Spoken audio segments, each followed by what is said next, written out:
कि आज व्यवसायहरू पछाड मछाड गर्ने, एकले अर्कोलाई स्वीकार नगर्ने, प्रतिस्पर्धामा भिडन्त गर्ने यो खालको भयो भने तपाईहरु त आपसमै सकिनुहुन्छ।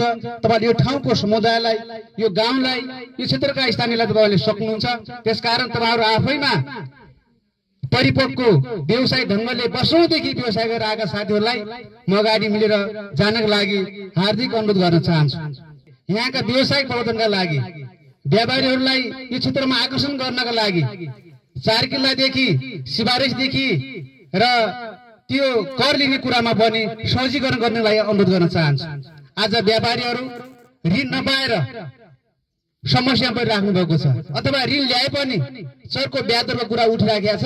त्यसकारण यहाँको सरकारको प्रमुख हिसाबले पनि बैंक र यो व्यवसायमा लाग्न चाहने, उद्योगमा लाग्न चाहने, उद्योगमा जोड्न चाहने साथीलाई राखेर समन्वय गरेर सहुलियत दर रेटमा ऋण कसरी प्रवाह गर्न सकिन्छ अथवा त्यो बाजन कसरी तयार गर्न सकिन्छ भन्ने खालको तर्फ पनि सोच्नको लागि म